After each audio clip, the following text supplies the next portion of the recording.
What's going on, everybody? Great to see you again. I'm Ron DeLegge with ETF Guide, and I've got some charts I want to share with you, so let's get right to it.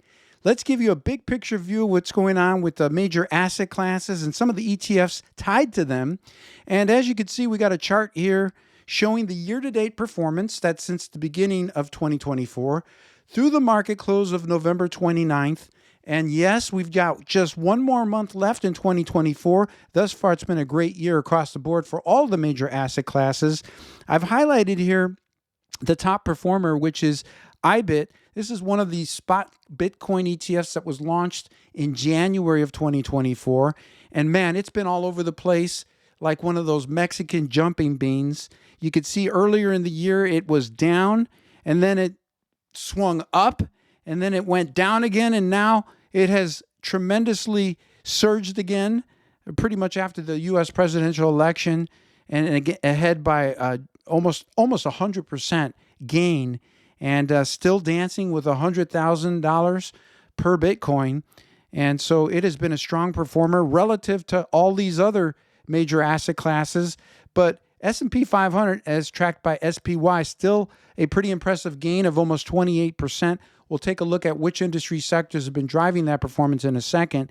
And then some of these other major asset classes that sometimes get forgotten about, but are core components or core portfolio building blocks: bonds, global real estate, and commodities.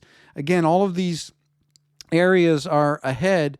SDCI, which is one of the top commodity ETPs out there. It's one that we've had on our channel. Check it out. It is a 5-star rated, Morningstar rated ETF, and it is one of the top performing, broadly diverse commodities ETFs out there. And again, it's a great product and one that I think a lot of investors miss: exposure to commodities. This is an easy way to plug that portion of your overall portfolio. And so don't miss that particular area. But you know, all these areas as a group are performing quite well. Now, I asked you on our community tab, should Bitcoin ETFs and cryptocurrency be allowed inside 401k plans? Almost 70% of you said yes, and I agree with you. 30% of you said no. And well, I don't know the reason why, but you have your reasons. Listen, I'm all about choice and freedom of choice. I don't think bureaucrats, I don't think government, I don't think brokerage platforms should be making the decisions for us as individual investors about what we can or what we cannot invest in. And it's the same thing with a 401k plan. We're grown-ups. It shouldn't be some bureaucrat that determines what we can put our money in. This is what some of you had to say. It would be interesting, that's for sure, LOL. Sort of sarcastic. Is this from Mucus? Well, that explains it. His username is Mucus. That's why he's so sarcastic. Erwin said, listen, I already have Bitcoin ETFs in my 401k plan. He's got almost 75% of his Fidelity 401k invested in these Bitcoin and cryptocurrency tied products, along with MicroStrategy. Well, congratulations to you. It's been a great year. Don't know how long you've held some of these positions. Well, I know that one. That's a relatively new one, but it certainly is great when things are soaring to the moon. But, you know, you can have pretty high peaks and pretty deep valleys with these products, so be careful on that. The other thing I want to mention is the reason you have, Erwin, Bitcoin ETFs in your 401k plan is because it's probably a self-directed plan where you can make the decisions, whereas what I was talking about in this actual poll was actually in the context of a company or employer-sponsored 401k plan where there's a group of employees involved, and so there's some limitations and a lot more restrictions compared to a self-directed 401k plan. So we haven't seen approval just yet from ERISA, which basically regulates. That's the Department of Labor, which regulates 401k plans. But they're going to have to make some choices. As the cryptocurrency marketplace matures and as Bitcoin matures, I think there's going to be more and more push for that in the setting of 401k plans. Joanne said it's certainly going to get interesting in 2025. We're in uncharted territory. I agree. And Ibrahim saying, yeah, why not? Why not? It's here already. We've got the spot Bitcoin ETFs, why not have them in 401k plans? In terms of getting back to S&P 500 and taking a look at the actual performance underneath the hood, what industry sectors are actually driving the S&P 500's performance this year? And actually, you've got all 11 industry groups up, and they're not up just by a little. They're up very strongly, and in most cases by double digits. That's a sign of a bull market, not the kind of market that you want to be shorting. I don't see any signs of weakness here. There's no bearishness in terms of industry sector performance. So bears, I know that you have a lot of reasons to be bearish, and you can pick whatever reasons, maybe from elevated market valuations to other stuff. But in terms of actual bottom line performance, there is no bearishness here. From financials to communication services to utilities, those are the top three performers, and those are the ones leading the S&P 500. But even the bottom performers, those bottom three are still up double digits, between 9 to 15%. And those are the ticker symbols, by the way. The symbols that you see here to the left are those ETFs tracking each of these respective industry groups. So that's what's going on in terms of S&P 500 sector performance. And one other thing I will say, there's been a little bit of a rotation. We saw previously, for example, XLK Technology, which was leading for quite some time. Well, it's no longer top dog. It's been replaced by financial services, XLF, and then, of course, utilities have made quite a run here, XLU. So there's been a little bit of rotation happening. Communication services, XLC, that one has been a strong performer for quite some time, and it has been pretty steady. That one has been a stubborn bull. Not much change there, but again, that's just something that I'm tracking and monitoring. Now, in terms of the big money, this is the Bloomberg Billionaire Index, and I post this not to make you envious, but I post this to help you understand where the big money is invested, how the big money became the big money, and where tremendous wealth is being made and where it's concentrated. And you can see here there's one industry sector that really jumps out. And of the top 15 billionaires, you've got most of them making their wealth from the technology sector, from Elon Musk to Jeff Bezos to even the old software guys like Larry Ellison. I mean, Larry's worth almost $200 billion. Are you kidding me? Wow. I did not know that. Congrats, Larry. And then you've got some of these old Microsoft, another, legacy tech company from the past. I shouldn't say legacy because they're still, Microsoft is still a big deal, and they're right in there with, AI, and they've got their hands in so many different areas of the market. It's no longer what it used to be, right? It's evolved. It's no longer a seller of just software. The company's evolved, and, again, you take a look at where that net worth is being concentrated. Again, it's technology. That's where the innovation's at. Things are becoming digitized. It's apps, it's cloud computing, it's AI, it's electrification. You've got this energy transition. I'm sure we're going to see some billionaires in the energy sector, I think, in the years ahead. But again, this is just a reminder of where that money's being made. And then also from an investment perspective, how I think investment portfolios should be oriented, right? Orienting the portfolio more towards technology and specifically things where you're seeing innovation, not just software, but AI, cloud computing, all these things, chips. So these are all the things that you need to be aware of from an investment perspective and being properly positioned. Also, cryptocurrency is part of this, right? Crypto is a cross of finance, fintech, and technology. So there's been lots of big money being made there also. Now, in terms of the S&P 500, I wanted to sneak in this chart to give you some historical perspective on the type of market we've had here the past 2 years with very strong gains above 20%. And really, you have to go all the way back to the late 1990s since we've seen this type of market, a market where we've had these back-to-back double-digit gains of more than 20%. But then look at the years that followed. From 2000 to 2002, Well, we had sort of a reversion to the mean, didn't we? We had, of course, in those years, the dot-com meltdown.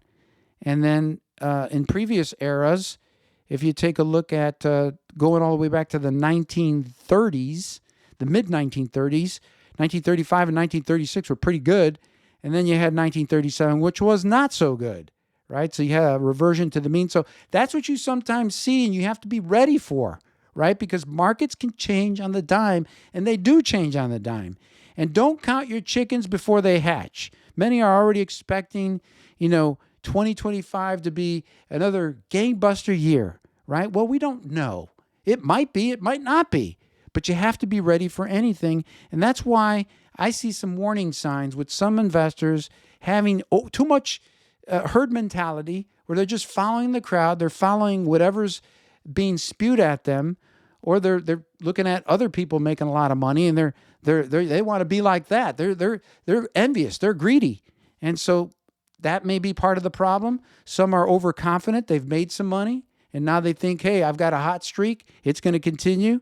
So they get overconfident. They begin to take too much leverage out of their portfolio, maybe borrowing, maybe over-concentrating their portfolio's risk in a couple of holdings. That's a big problem, a warning sign. And then excessive trading, well, just trading just to trade, right? There's really no rhyme, reason, or purpose. It's just being done as an activity that doesn't really add value to your overall bottom line. And some investors, unfortunately, some traders get wrapped up in this. I think the invention of 24/7 trading has cultivated a lot more of this, unfortunately, and it's not really advantageous. The more trading that you do, the more chances there are for making mistakes. That's always been my view about it. But, some people still engage in excessive trading, and it can definitely do more harm than good. Also, the big one here for me is investing without any cushion, or what I call a margin of safety. That's a huge problem. Margin of safety is an expression or term that was first used by Benjamin Graham, the great mentor to so many value investors. And Ben Graham talked about the margin of safety in the context of how an investment portfolio made up of individual stocks, how that stock picker would go about finding companies in order to create safety. And the whole idea was to buy and acquire assets that were trading below their intrinsic value, right? And then that would create a margin of safety that would protect the investor. And so that's okay in the context of stock picking. But what I want all of you to understand is that that concept of safety doesn't just apply to picking individual stocks. It applies to how the entire portfolio is managed and invested. Now, think about it.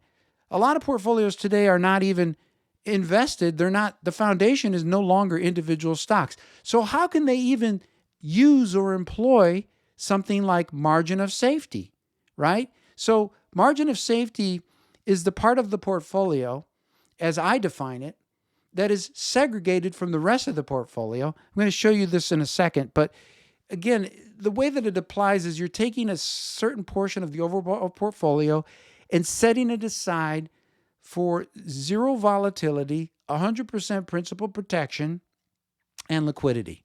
That's the only function that your cushion or margin of safety serves. And it does quite something very different than the rest of the portfolio, which is at risk and constantly going up and down and doing its thing.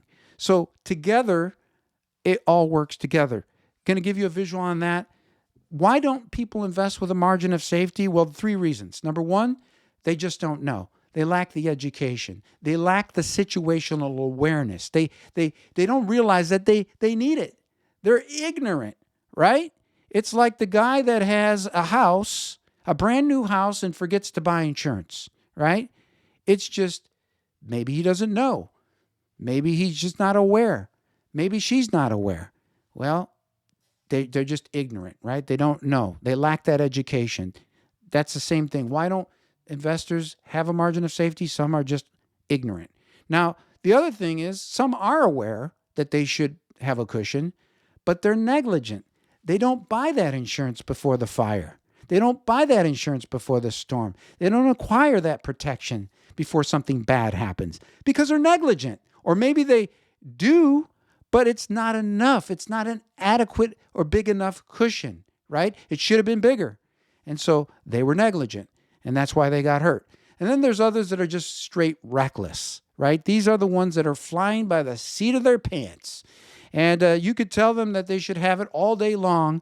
They should be vested with it. And they're going to do the exact opposite. If you tell them not to jump from a bridge, not only are they going to jump from that bridge, but they're going to do it without a parachute. And they're just reckless. This idea, concept of margin of safety 2.0, whatever you want to call it, I talk about this in my book called Portfolio Architecture. I've got a link to that below. It's available as an audio or an ebook. But these are the three cornerstones of an architecturally sound and well-built investment portfolio. These are the three cornerstones. You've got your margin of safety, you've got your core, and then you've got your non-core. All three of these, whatever you want to call them, containers, play a crucial role to the stability and the safety and the growth of your overall portfolio. They don't overlap with each other. Each of them does a completely different thing. So the margin of safety, you'll notice that's number one, because we take a safety-first approach when it comes to investing.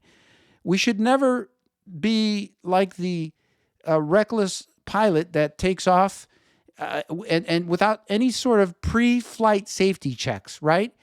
Where they're flying in midair and then they're all of a sudden worried about, well, should I start doing some checks that I should have done when I was on the ground? We don't do that when it comes to investing, right? We take a safety-first approach. And so having a margin of safety, we want to make sure that we have that before we start building out the rest of the portfolio, the core, the non-core. Also, I should mention that things like asset allocation and diversification are not a substitute for margin of safety.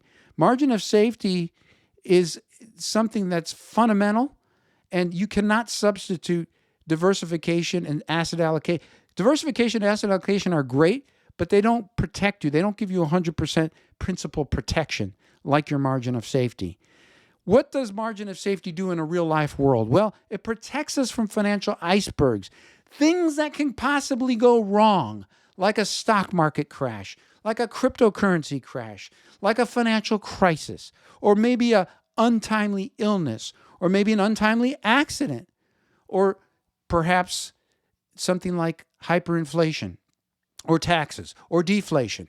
These are some of the things that having an adequate cushion can help you navigate.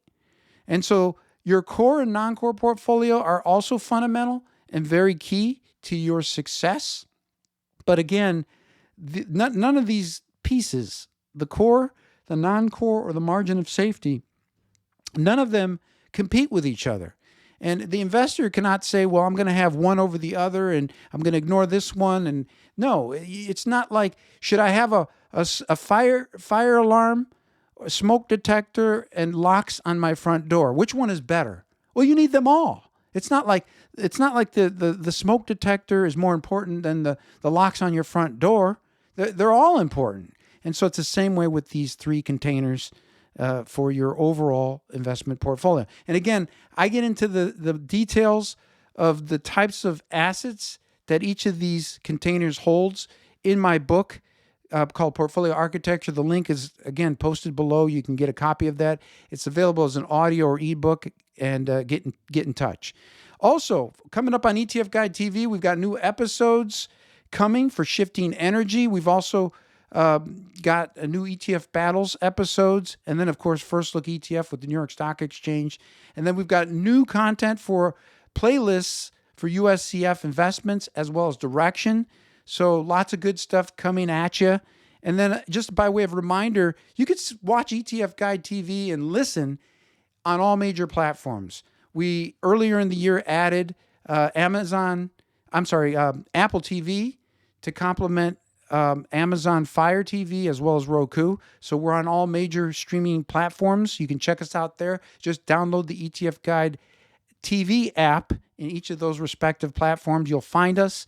and download us. You'll be able to watch our content on those platforms.